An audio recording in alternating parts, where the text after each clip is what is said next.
تو یہ ایک بہت بڑی مثال ہے۔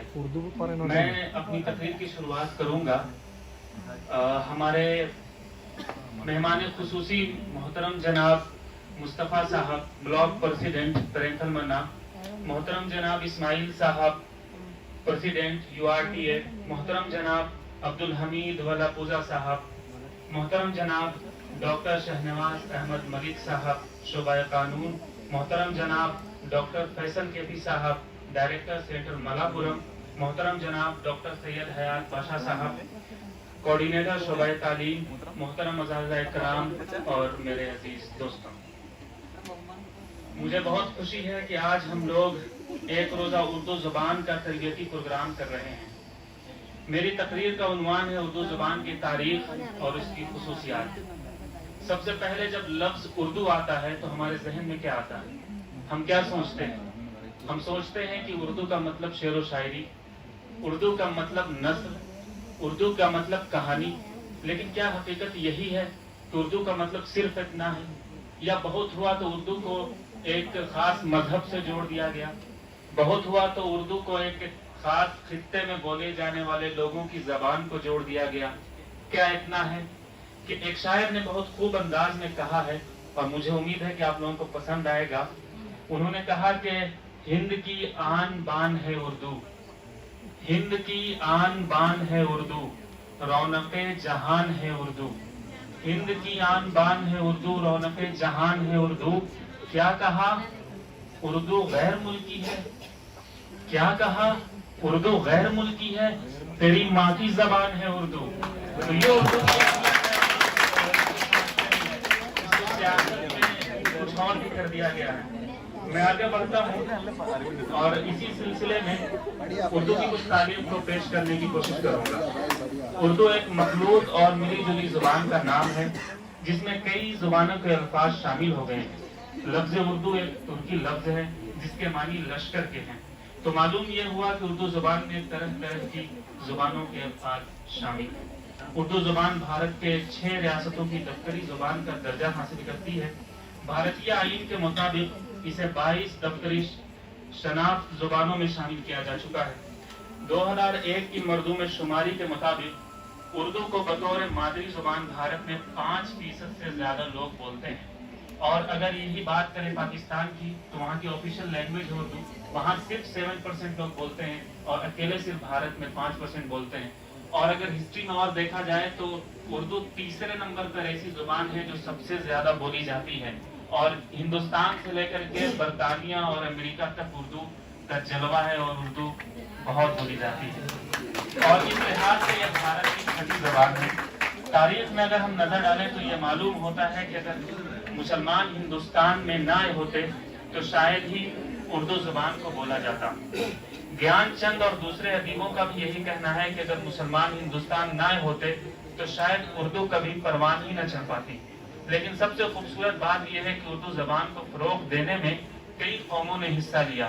یہ کہنا بالکل غلط ہے کہ صرف مسلمانوں نے اردو زبان کو بڑھانے کے لیے حصہ لیا یا صرف مسلمان بولتے ہیں۔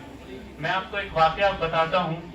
ہمارے ہاں ایک پنڈت صاحب رہتے ہیں اور کافی پرانے ہیں وہ، تو جب بھی اخبار آتا ہے، قومی تنظیم ہے، انقلاب ہے، تو وہ اخبار کو اکثر وہ پڑھا کرتے ہیں جبکہ وہ نان مسلم ہیں۔ تو پتہ یہ چلتا ہے کہ جب ہم ہسٹری میں جائیں اور آریہ کے وقت میں جب جائیں تو وہاں پر جو ساری جو قومیں ہوا کرتی تھی ان لوگوں نے مل کر کے اردو زبان کو فروغ دینا شروع کیا، اور یہی وجہ ہے کہ آج بھی ہمارے ہندو اور پنجابی بھائی اردو زبان میں بولتے اور سمجھتے ہیں۔ یعنی مسلمان ہندوستان میں آئے تو اس وقت یعنی مقامی لوگوں کی زبان بولی جاتی تھی، ریجنل لینگویجز بولی جاتی تھی، الگ الگ علاقوں میں الگ الگ پراکرت بولی جاتی تھی۔ دنیا کی زبانوں کا سب سے بڑا خاندان ہندو یورپی خاندان ہے۔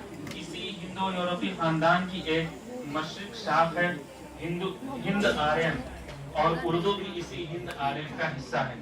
اردو زبان کو پہلے کئی زبانوں سے جانا جاتا تھا، جیسے ہندی، ہندوی، ریختہ اور زبان دہلوی۔ اردو زبان کے سلسلے میں تو بہت سارے ادیبوں کا نظریہ ہے، لیکن سب سے قابل قبول نظریہ مسعود حسین خان کا نظریہ ہے۔ جو لکھتے ہیں کہ اردو زبان کھڑی بولی سے نکلی ہے اور اس میں ہریانوی اور دیگر زبانوں کی بھی اثرات ملتے ہیں۔ اسی زبان کی پیدائش دلہی اور اس کے آس پاس کے علاقے میں ہوئی۔ اردو زبان دور مغل کے وقت یعنی 1206 کے بعد پروان چڑھی ہے، یعنی پڑھنا اور لکھنا بولا جانے لگا اور یہ زبان ہم اور آپ تک پہنچی۔ اردو زبان کے پہلے شاعر حضرت امیر خسرو رحمۃ اللہ علیہ بھی ایک صوفی کامل تھے، تو معلوم یہ ہوتا ہے کہ اردو زبان کا استعمال اسلام کی تبلیغ کے لیے بھی کیا گیا اور صوفیاء کرام کی خانقاہوں میں اسے استعمال کیا جاتا رہا۔ اسی طرح اردو کے پہلے نثر نگار دکن کے معروف صوفی خواجہ بندہ نواز گیسو دراز رحمۃ اللہ علیہ اور ان کا مذہبی رسالہ مراج العاشقین اردو کی پہلی نثری تصنیف ہے۔ اردو 13ویں صدی سے چلتے ہوئے جب 16ویں اور 17ویں صدی تک ہمارے پاس پہنچی تو گولکونڈا اور بیجاپور جیسی ریاستوں میں اسے پنپنے کا موقع ملا۔ انگریز کے وقت میں فورٹ ولیم کالج بنا جس میں اردو نثر کی تعلیم دینا بھی ایک بہت بڑی بات تھی۔ 19ویں صدی آتے آتے اردو اپنے پاؤں پر کھڑا ہو چکا تھا۔ 18ویں صدی میں میر و سودا کے دور کی بدولت اردو شاعری اپنی الگ شناخت قائم کر چکی تھی۔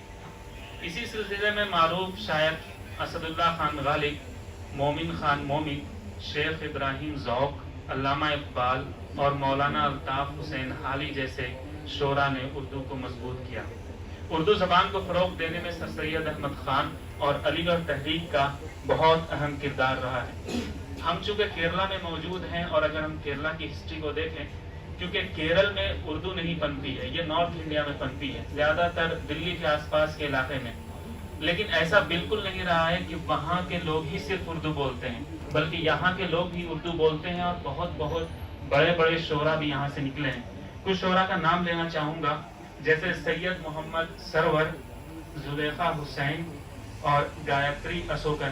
یہ کچھ شعراء ہیں جو کیرلا کے ہیں اور یہ بہت اچھی پوئٹری بھی کرتے ہیں۔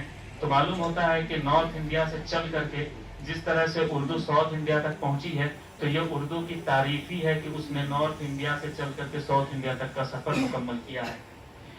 اور ایک کہانی بتانا چاہوں گا اجازت سے، کہ جب اسی سلسلے میں کہ ابھی کچھ دنوں پہلے ٹرین سے جب ہم آ رہے تھے تو کچھ ملیالی دوست بھی تھے ساتھ میں، ان کو اردو نہیں آتی ہے، ان کو انگلش آتی ہے اور ملیالم آتی ہے۔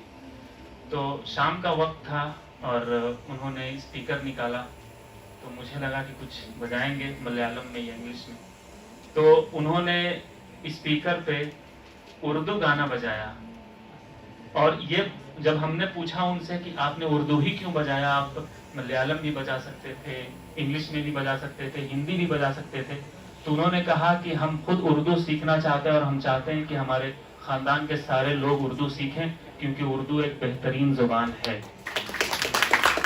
تو آپ سمجھ سکتے ہیں، اور اگر اجازت ہو تو اس گانے کی 2 لائن پڑھنا چاہوں گا، اور وہ گانا کافی اچھا ہے، اردو میں لکھا ہوا ہے۔ اب یہ نہیں کہوں گا میں کہ اس گانے کو آپ لوگ سنیے گا، ایک ایگزامپل کے طور پہ میں یہاں پہ پیش کر رہا ہوں۔ گانا یہ تھا کہ زحال مسکی مکم برنجش بحال ہجرا ہمارا دل ہے، زحال مسکی مکم برنجش بحال ہجرا بیچارہ دل ہے، سنائی دیتی ہے جس کی دھڑکن تمہارا دل یا ہمارا دل ہے۔ انہیں یہ پتا نہیں تھا کہ اس کا مطلب کیا ہے، لیکن وہ اردو کے الفاظ سے اتنی محبت کرتے تھے کہ پورے راستے انہوں نے اسی طرح کے گانے کو چلائے رکھا۔ اردو کو سیاست سے بہت زور دیا گیا ہے، یہ حقیقت بات ہے، اور اردو کے اوپر بھی میرا خیال ہے کہ ٹوپی لگا دی گئی ہے۔ یہ کہنا مجھے غلط نہیں ہوگا، کیونکہ ہم دیکھتے ہیں کہ اگر جو بھی اردو بولتا ہے تو ہم یہی بولتے ہیں کہ یہ تو اس قوم سے ہوگا، لیکن ایسا نہیں ہے۔ بہت سارے لوگ اردو بولتے ہیں، اور ہم نے بھی آپ کو ایک ایگزامپل بھی دیا تھا پنڈت صاحب کا کہ وہ بھی جب اخبار خریدتے تھے تو وہ اردو ہی کا اخبار خریدتے تھے اور بولتے تھے۔ اسی پر ایک شعر لکھا ہے کہ اپنی اردو تو محبت کی زبان ہے پیارے، اپنی اردو تو محبت کی زبان ہے پیارے، اف سیاست نے اسے جوڑ دیا مذہب سے، اف سیاست نے اسے جوڑ دیا مذہب سے۔